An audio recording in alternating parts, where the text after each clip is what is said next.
Ya, Assalamualaikum warahmatullahi wabarakatuh. Selamat pagi. Selamat datang ke dalam perkuliahan di pekan ke-8 ya. Topiknya yaitu mengenai dasar-dasar seismik stratigrafi. Nah, setelah sebelumnya kita membahas mengenai metode geofisika, gravity dan remote sensing ya dalam eksplorasi hidrokarbon. Nah, pada pekan kali ini kita akan membahas mengenai metode geofisika seismik dalam konteks geologi ya. Jadi seismik stratigrafi gitu. Oke.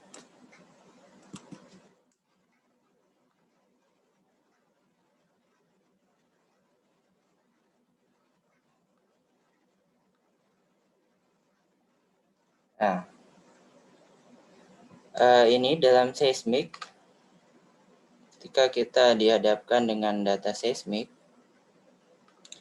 maka ada 4 ini ya, major groups reflection ya. Jadi seismik refleksi ini bisa menggambarkan 4 tipe data ya. Yang pertama bisa menggambarkan bedding planes-nya ya, sedimentary reflection gitu ya, pelapisan-pelapisan batuan sedimen gitu, atau dia menggambarkan unconformity ya, atau ketidakselarasan ya, atau diskontinuitas pada rekaman geologi begitu. Bisa juga menggambarkan artefaks ya, seperti diffraction, multiples, dan lain-lain. Kemudian ada yang dinamakan dengan non-sedimentary reflection ya. Jadi menggambarkan fault planes atau fluid contacts gitu ya. Ini contoh-contoh dari seismic reflection-nya ya. Untuk misalkan ini normal sedimentary reflection yang menggambarkan pelapisan-pelapisan batuan sedimennya ya. Itu di seismik. Kemudian ini misalkan di sini fluid contacts-nya ya. Ini flat spot ya, dinamakan dengan flat spot, dan ada anomali amplitude di sini. Itu tergambarkan dalam seismik. Nah, ini yang lainnya ya, dan kemudian ya, misalkan di sini ada fault plane ya, fault plane yang tadi termasuk dalam non sedimentary reflection gitu. Nah, ini konsep utama dalam seismic stratigraphy. Pendahuluannya kita harus mengenal terlebih dahulu apa itu depositional sequence ya. Ini ada definisi dari Peyton ya, Peyton 1977. Depositional sequence itu adalah sebenarnya unit-unit yang saling berhubungan ya, memiliki hubungan genetik ya sebenarnya, dan yang paling utama adalah dia diikat ya oleh unconformity dan atau korelatif conformity-nya ya. Itu unconformity ini ketidakselarasan, ini keselarasan yang korelatif. Biasanya ini ada di bagian offshore-nya ya, keselarasan korelatif ini, korelatif conformities. Nah, untuk depositional sequence ini nanti juga akan dibagi menjadi beberapa ini ya, sistem stack ya, sistem stack. Nah, ini mungkin perkuliahannya sudah didapat ya di prinsip dan sequence stratigraphy. Nah, ini sebagai penyegaran kembali mengenai istilah-istilah ini, gitu ya. Kemudian dalam menentukan depositional sequence itu, depositional sequence boundary itu kita biasanya memakai yang namanya teknik reflection termination mapping ya. Ini yang diusulkan oleh Vail ya, Vail 1977 gitu. Nah, ini ya sebagai contoh depositional sequence. Kalau depositional sequence yang lengkap, dia terdiri dari ini ya. Pertama, dia punya sequence boundary ya di sini. Misalkan di sini sequence boundary-nya. Nah, Yang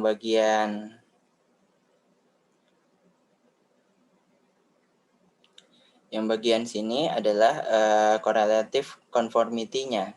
Correlative conformity yang bagian marine offshore-nya ya, di marine-nya.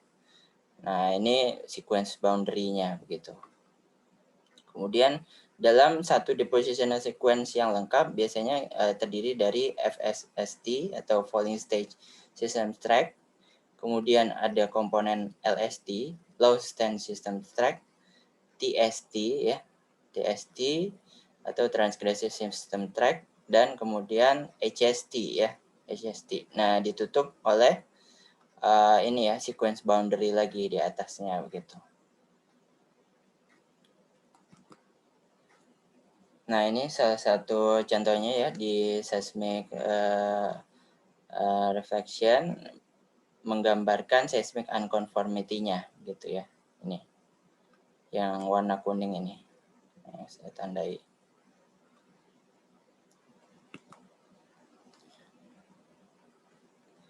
Nah, ini adalah kita bahas satu-satu ya. Tadi kan ada 4 jenis data yang bisa kita peroleh ya ketika kita memiliki data seismik ya.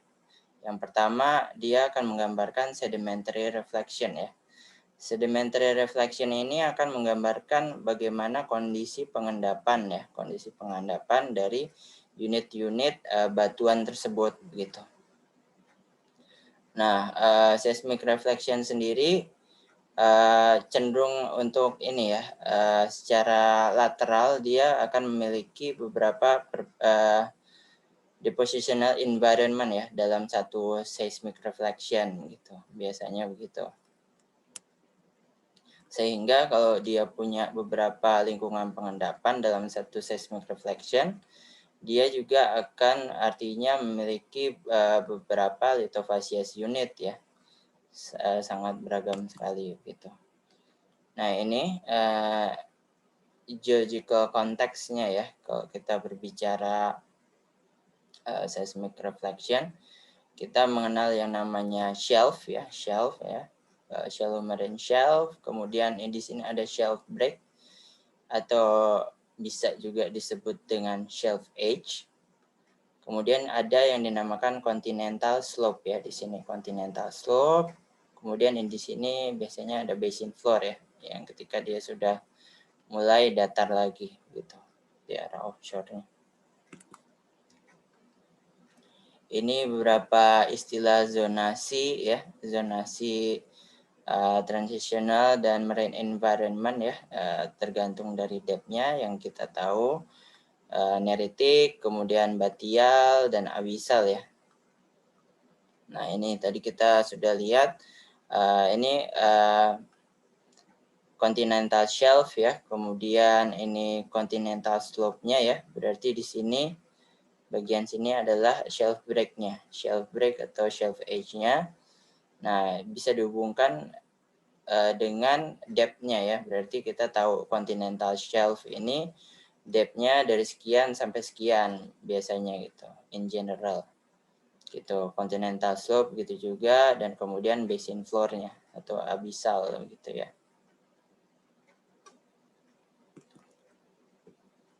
Nah, ada beberapa ini ya, karakter seismic reflection ya. Ada 4 karakter seismic reflection. Yang pertama, reflection configuration, kemudian reflection continuity ya. Kemudian ada reflection amplitude.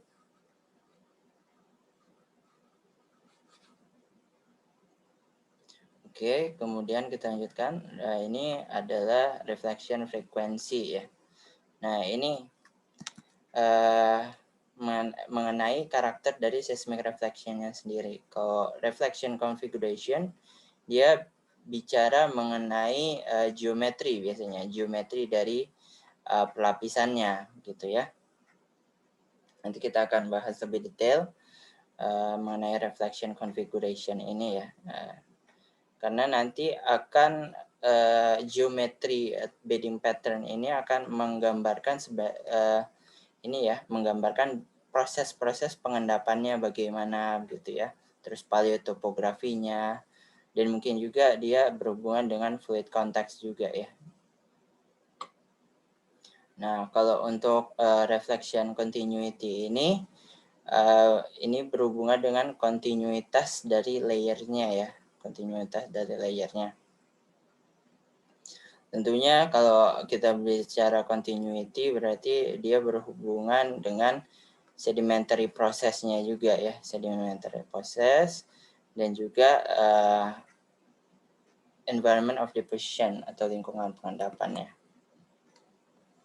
Kalau untuk reflection amplitude, dia biasanya informasi yang ada itu mengenai ini ya, lithological contrast, terus reflection strength, kemudian bedding spacingnya bagaimana, dan juga bisa menggambarkan fluid content gitu.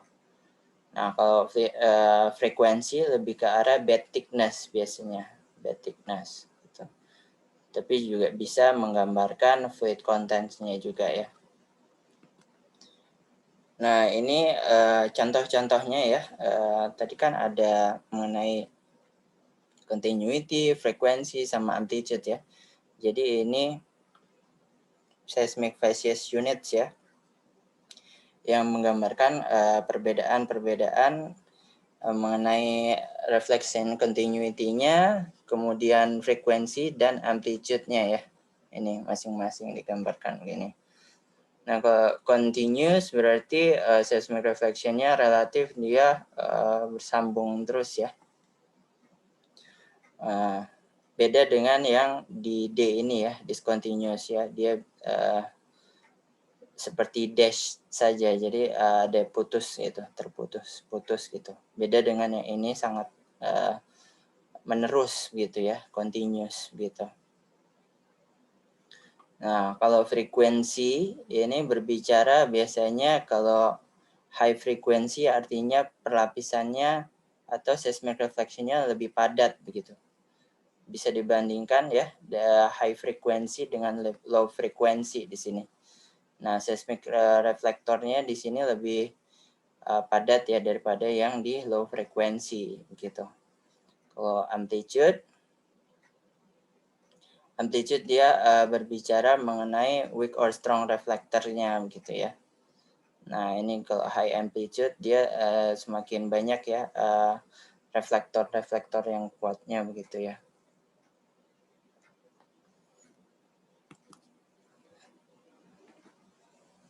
Ini adalah gambar-gambar ya di outcrop yang menggambarkan sebenarnya konsep-konsep dasar dari stratigrafi ya.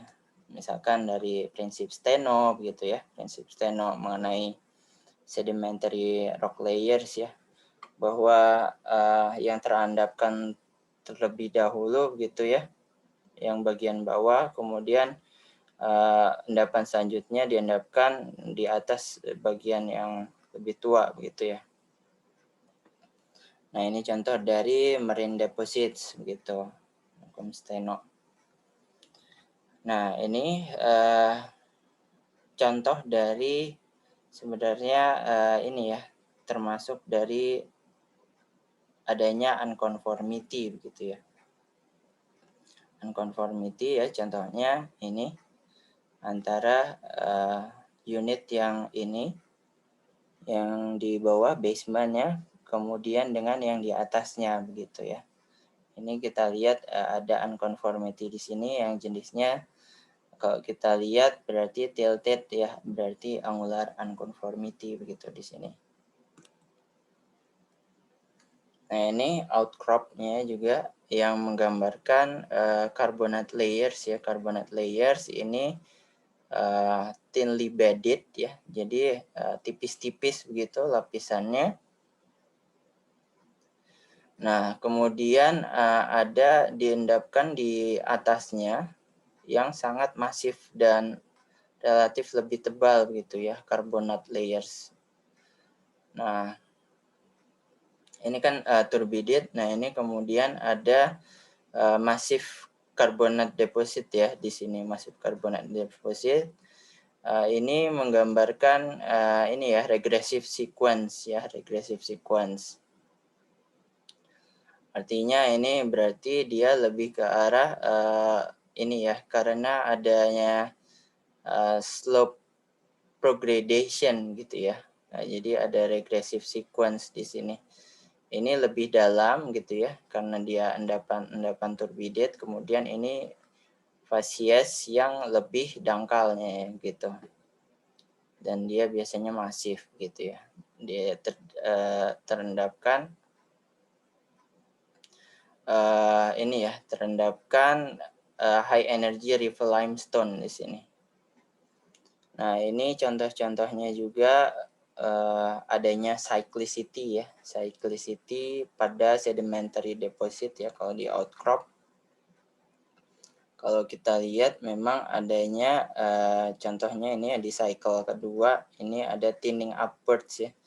Ini yang warna coklat ke kuning-kuningan ini relatif tebal gitu, kemudian yang di bagian atasnya relatif tipis ya di sini, relatif tipis.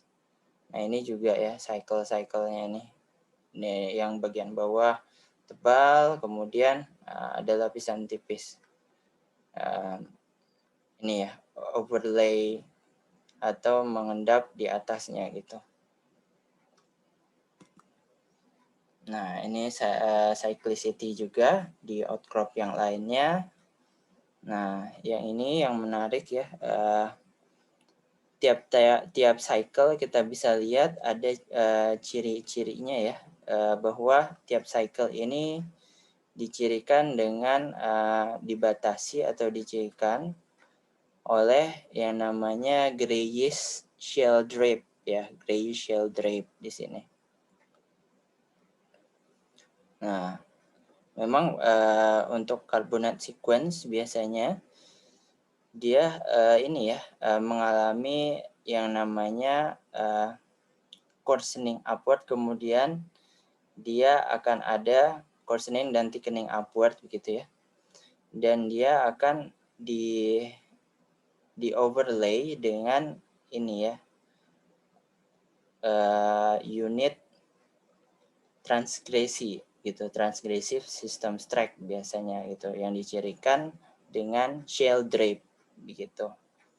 Nah ini juga contohnya ya, tiap-tiap cycle ini dicirikan dengan adanya shell gitu ya. Jadi ini karbonat, kemudian ditutup dengan shell, karbonat lagi ditutup dengan shell gitu.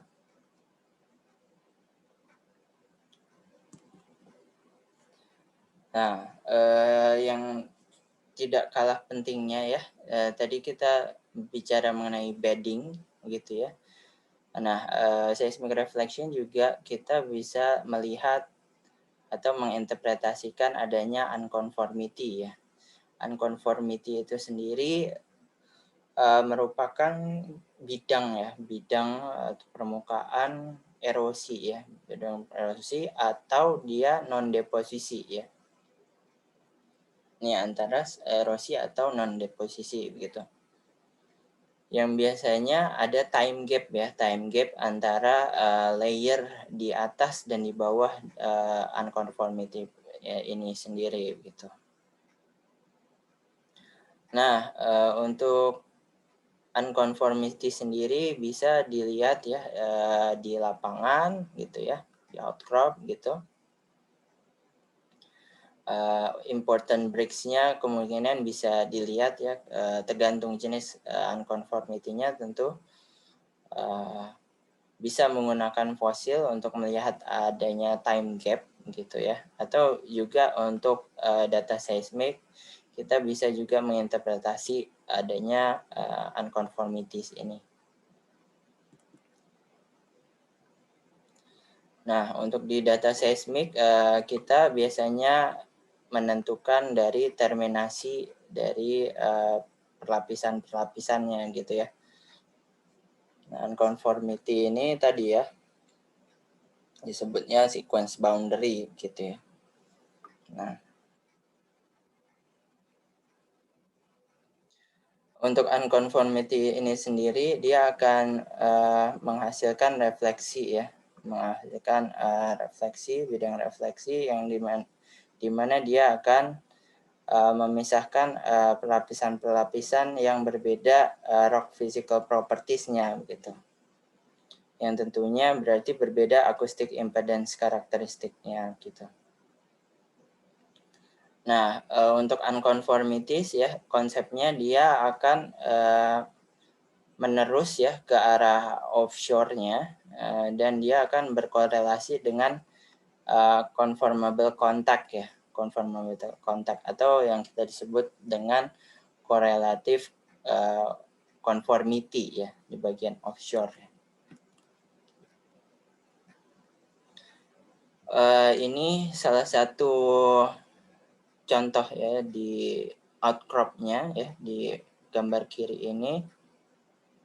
Contoh dari adanya angular unconformity ya. Kita bisa lihat adanya bedding ini ya, dipping dia, dipping. Jadi dia tentunya kalau sedimen tadinya kan ini ya, dia diendapkan secara horizontal gitu ya, secara horizontal. Kemudian mungkin adanya pelipatan ya, struktur gitu ya.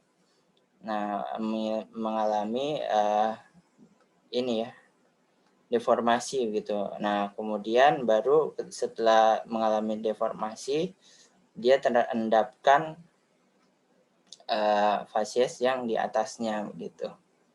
Nah, inilah yang disebut dengan angular unconformity. Nah, ini bisa saja disebut dengan erosional erosion ya. Bisa jadi ini erosional surface-nya gitu. Jadi lapisan-lapisan ini sebagian tererosi begitu.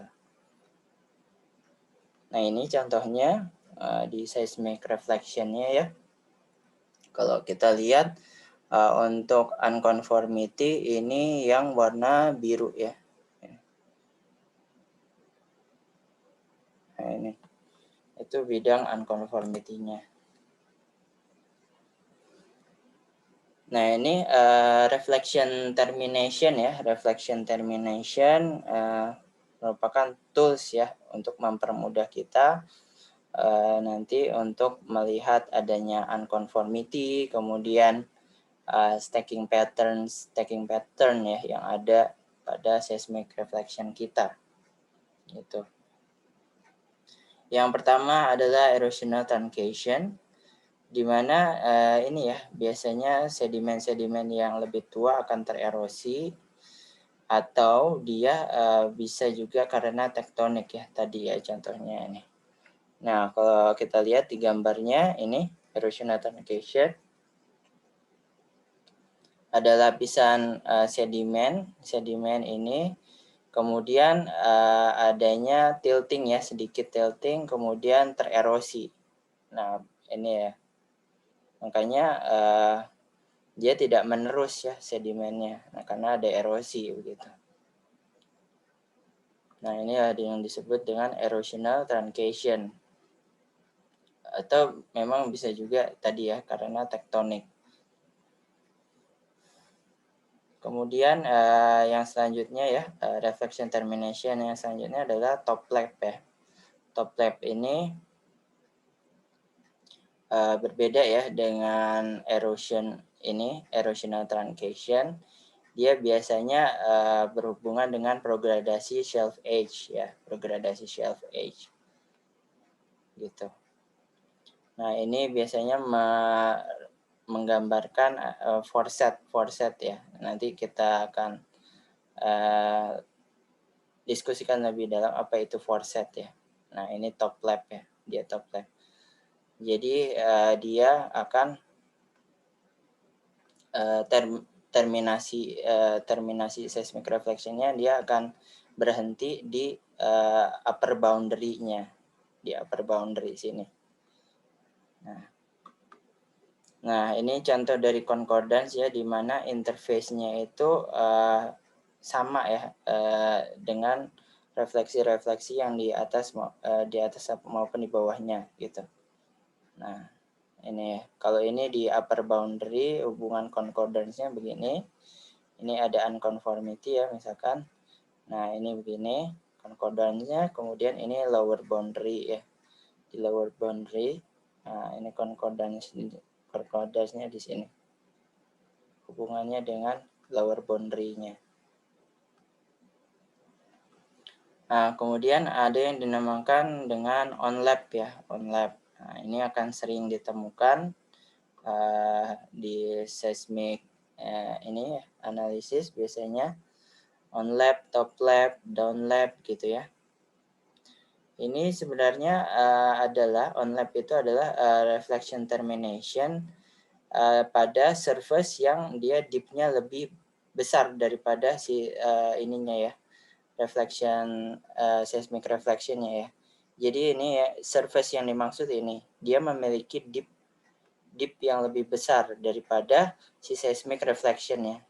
Nah, seismic reflection yang keadaannya seperti ini dinamakan onlapping dia, onlapping. Nah, ini cirinya. Ada surface yang dia onlap ya, karena dipnya ini lebih tinggi.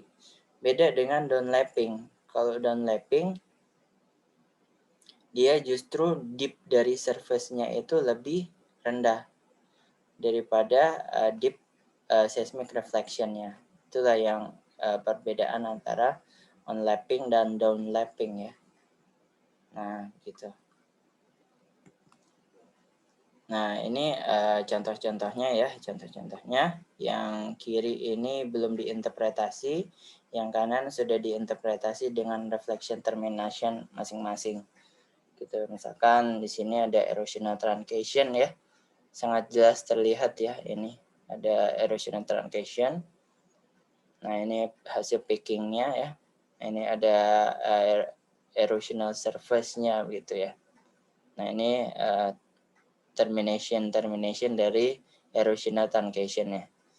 Kemudian ini contohnya dari top lap-nya, top lap ya, refleksi top lap-nya. Nah, ini termination dari top lap. Kemudian ini concordance ya. Concordance dia relatif dia paralel ya, paralel gitu, satu sama lainnya gitu. Nah, ini contohnya dari onlapping ya. Nah, ini kalau kita lihat memang ada surface di sini ya, surface di sini, sequence boundary mungkin gitu. Dia kemudian onlapping, dia onlapping ke surface-nya. Nah ya, kita bisa lihat.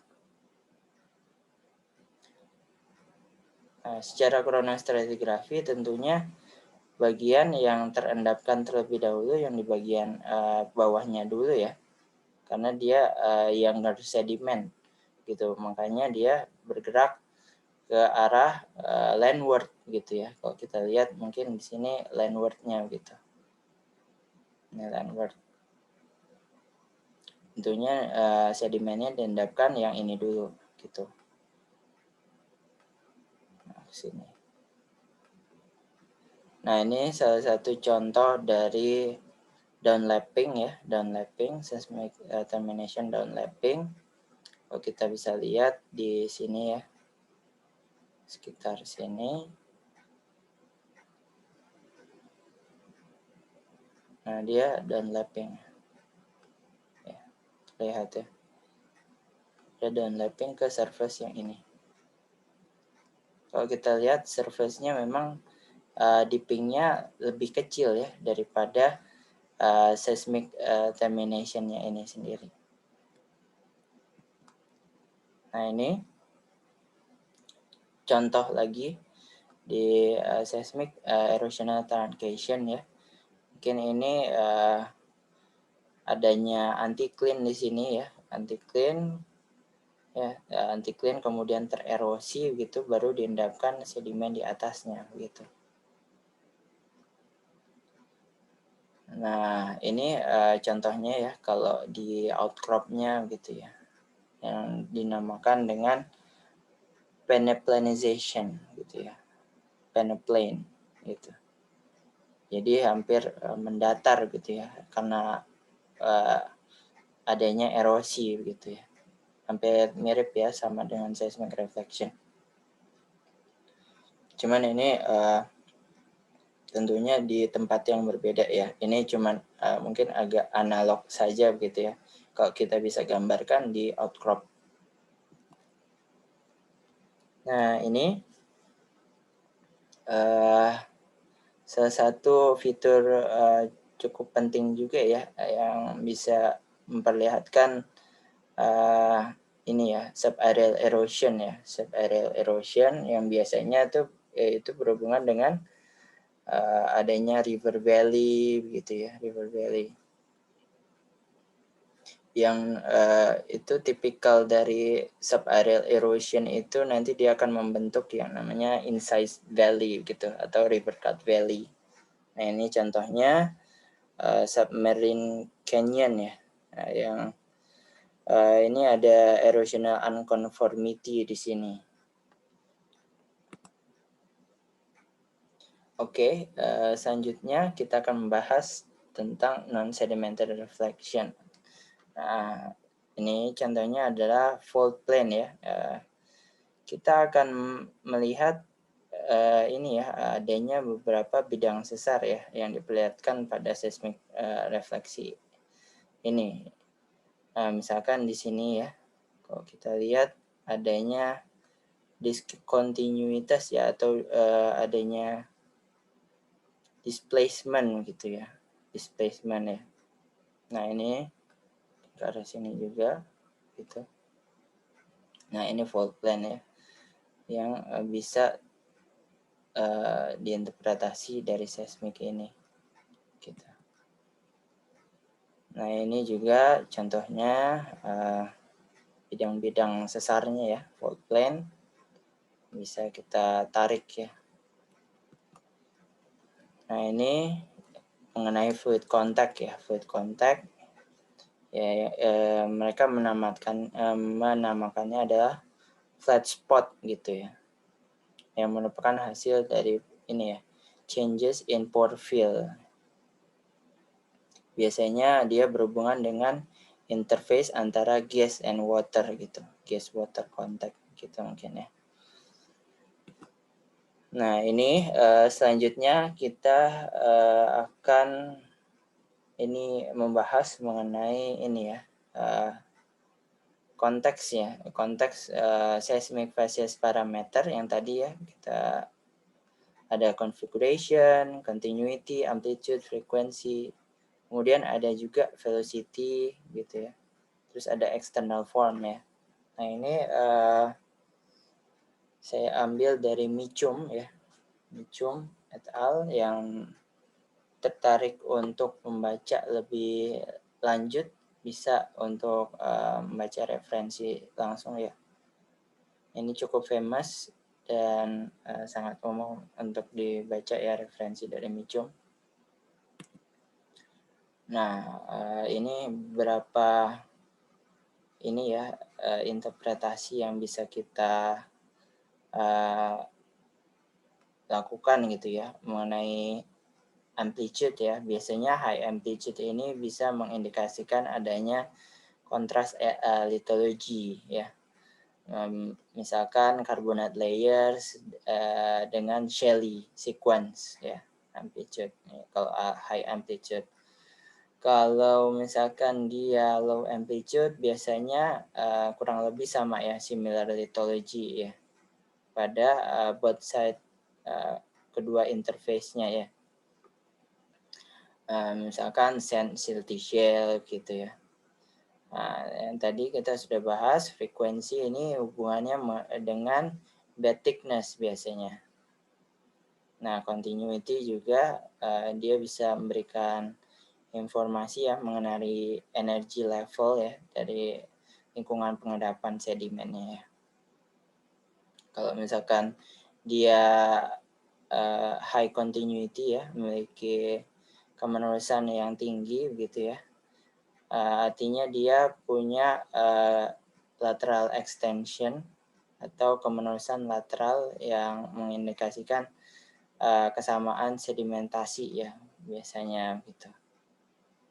Atau misalkan discontinuous reflection, ini biasanya mengindikasikan adanya perubahan yang tiba-tiba ya dari energy level ya. Misalkan stream deposit dengan floodplain gitu ya. Nah ini contohnya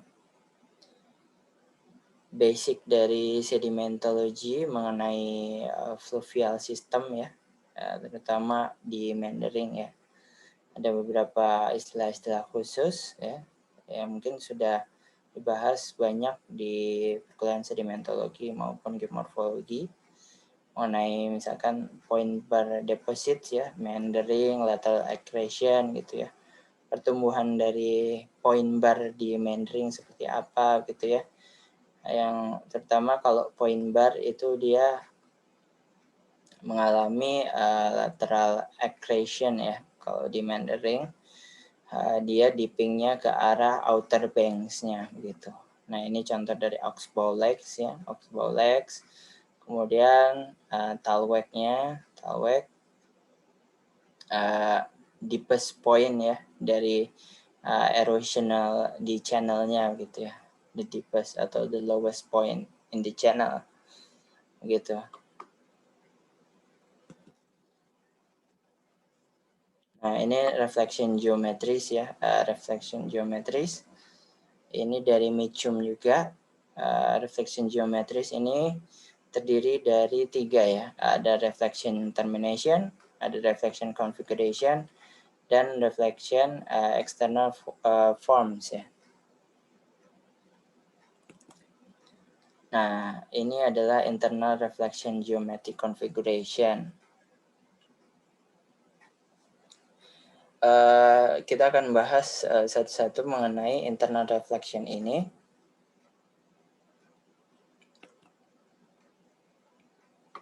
Yang pertama adalah parallel to wavy reflection configuration ya. Nah, ini kalau kita lihat memang dia seismic refleksinya cenderung paralel ya. Paralel gitu. Nah, dia akan mengindikasikan adanya keseragaman sedimentasi ya. Keseragaman sedimentasi dari infillnya gitu ya. Kemudian biasanya paralel geometri ini dia mengindikasikan atau berhubungan dengan bisa di shallow atau deep water ya. Shallow atau deep water dia bisa ada paralel geometri ini. Nah, kalau di seismic stratigraphy kita ada yang namanya top set dan bottom set ya. Top set, bottom set ini istilah juga terminologi dari seismic stratigraphy ya. Nah, ini biasanya top set ini itu menggambarkan coastal plain ya, coastal plain atau shallow marine shelf gitu. Nah, kemudian kalau bottom set itu yang di bagian bawah, yaitu berhubungan dengan basin floor ya. Ya, jadi kalau misalkan kita punya tadi profilnya, ini shelf ya, ini shelf, kemudian ini ada shelf break di sini atau shelf edge, kemudian di sini slope, kemudian di sini ada basin floor ya, di sini basin floor.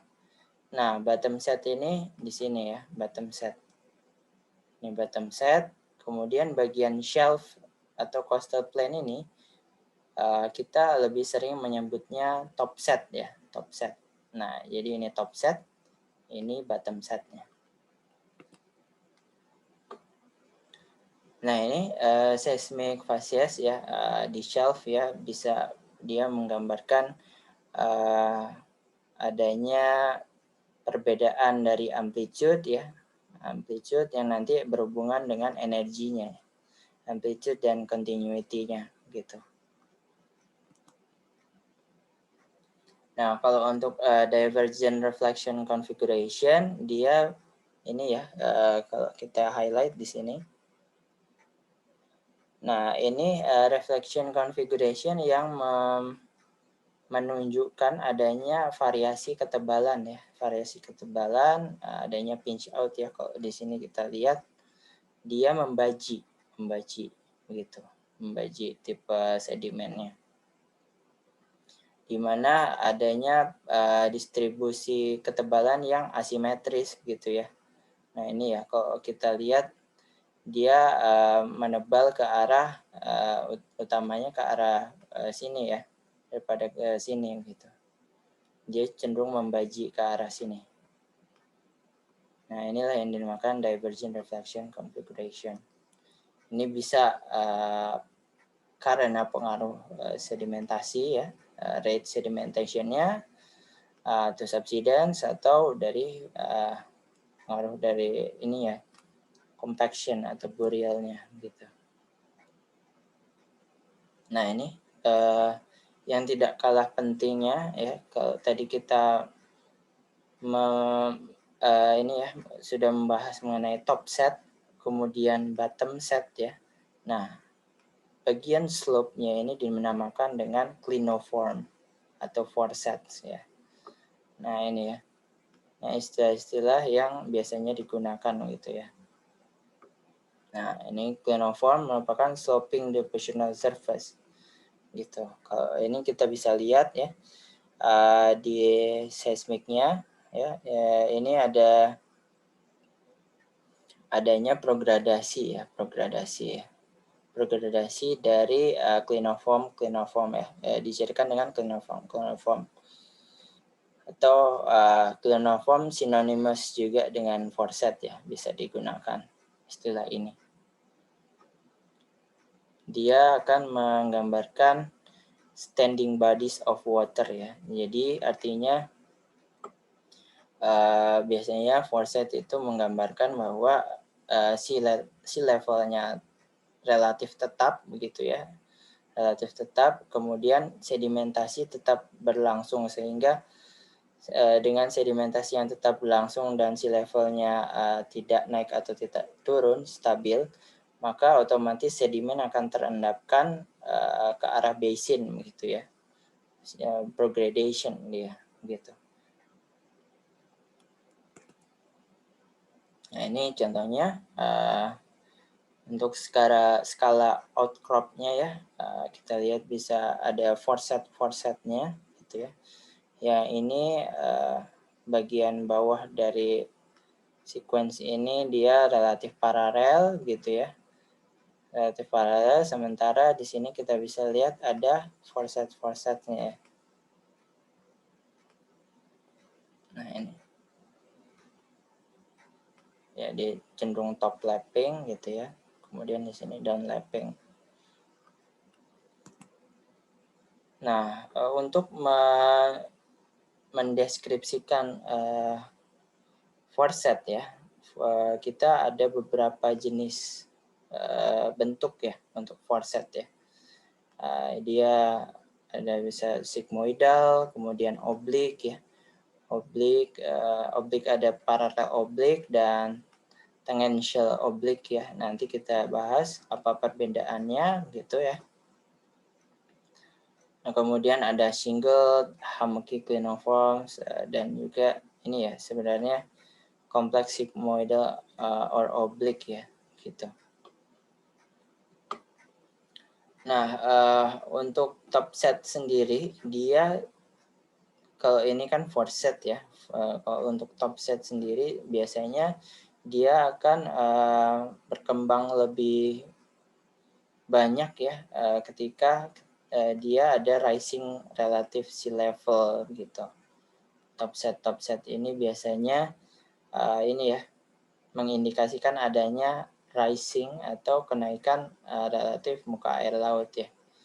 Nah untuk sequence stratigraphy sendiri kita harus menggunakan relative sea level ya, relative sea level ya.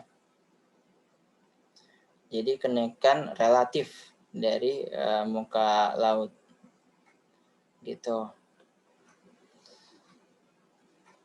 Oke, nah ini salah satu contohnya oblik ya,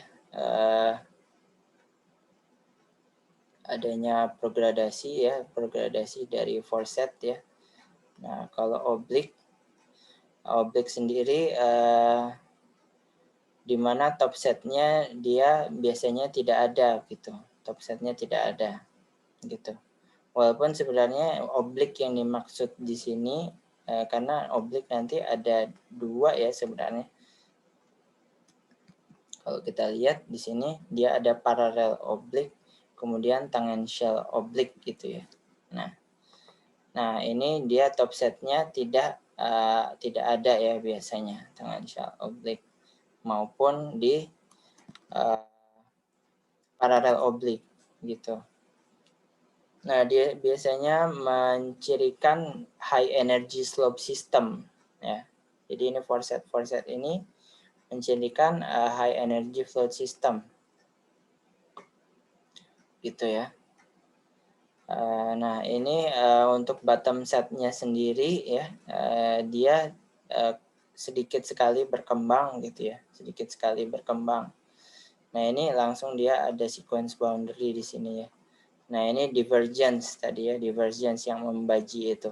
Nah, ini seismic reflection yang paralel. Gitu.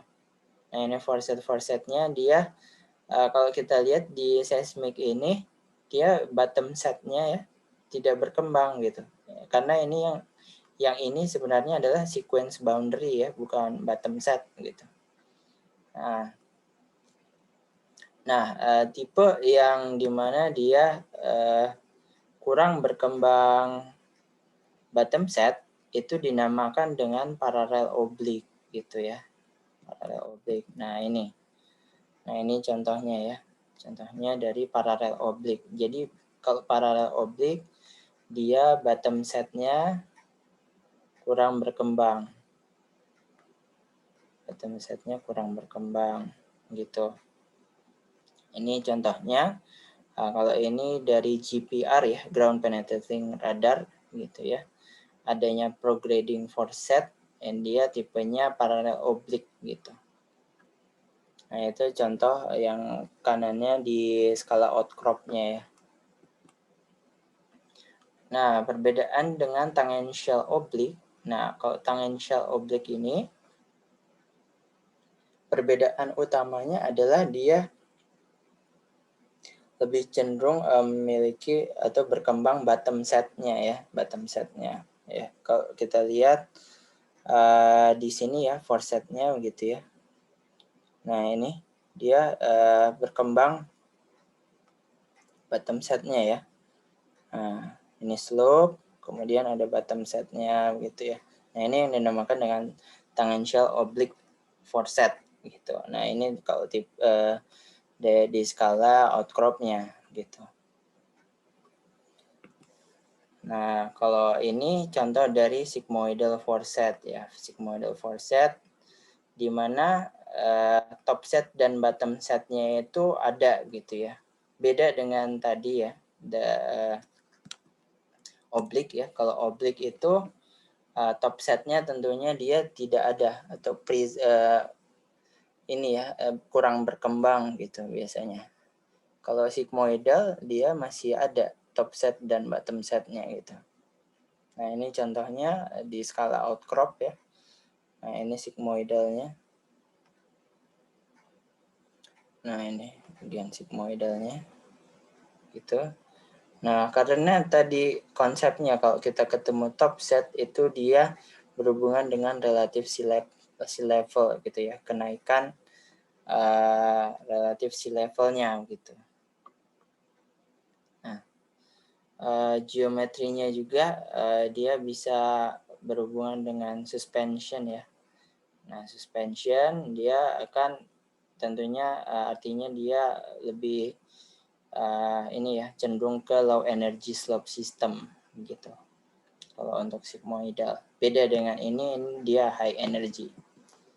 Nah, ini ya perbandingan antara oblik dan sigmoidal forset ya atau clinoform.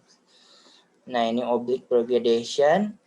Ini yang menggambarkan high energy ya. Kita lihat untuk oblik sendiri memang ini ya top setnya tidak ada ya, tidak berkembang gitu ya untuk oblik gitu. Lain halnya dengan sigmoidal nih ya, kita lihat dia top setnya berkembang. Ya, ini top setnya. Nah, kemudian ada juga bottom setnya begitu ya. Tentunya ini foresetnya ya, kind of form-nya. Nah, kalau ini dia langsung ini ya top lap gitu. Kemudian ada permukaan di sini erosional mungkin ya, atau sequence boundary mungkin.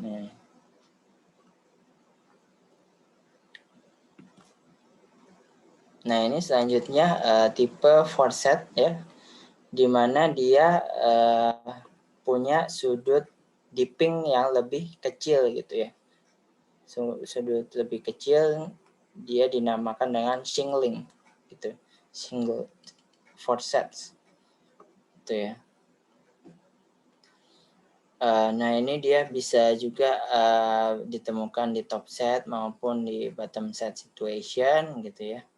Nah, ini ada mekanisme depositionalnya, dia berhubungan traction, mass flow, dan juga suspension transport gitu.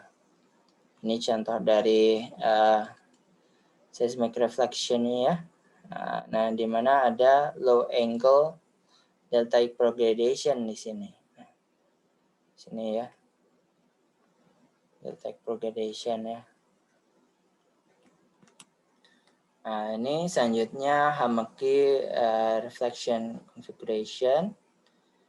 Ini biasanya dicirikan dengan irregularitasnya discontinuous gitu ya, discontinuous dengan perbedaan atau variasi-variasi amplitude-nya gitu.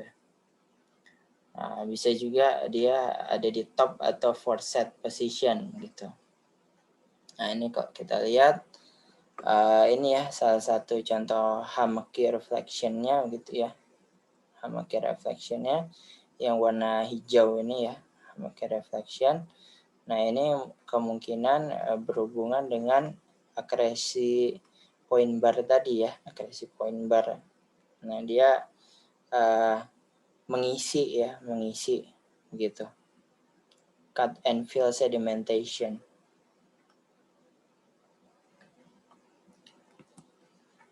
Nah, ini yang lainnya ya mengenai chaotic reflection configuration. Biasanya dia ini ya discontinuous dan discordant gitu. Dan discordant, dan dia biasanya sangat-sangat acak gitu ya untuk internal organization-nya gitu.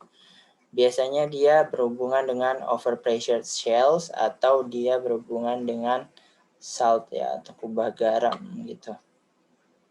Nah, ini kita bisa lihat ya sangat ini ya chaotic, berantakan sekali seismiknya gitu ya, hampir tidak terlihat gitu. Nah, ini diinterpretasikan sebagai overpressured shells ya. Nah, ini contoh dari reflection free configuration ya, di mana biasanya mungkin saja berasosiasi dengan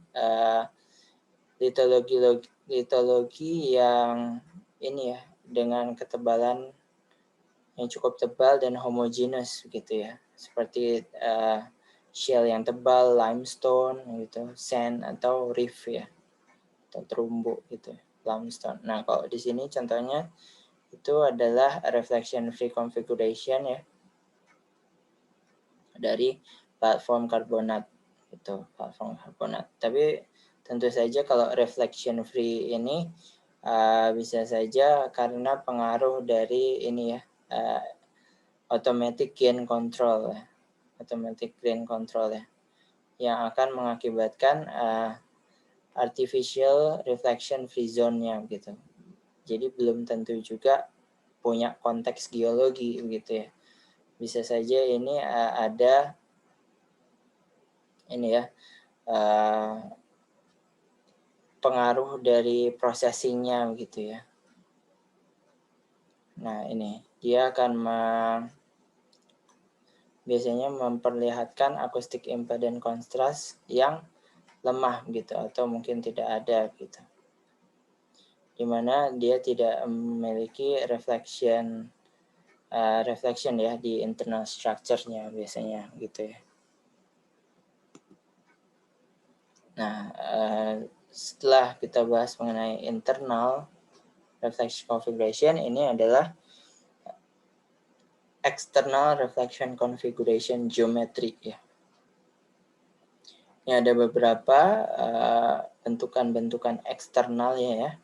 Nah, seperti sheet drip. Nah, ini nanti konteksnya ketika kita memiliki geometri seperti ini, kita bisa hubungkan dengan ini ya, energi pengendapannya ya.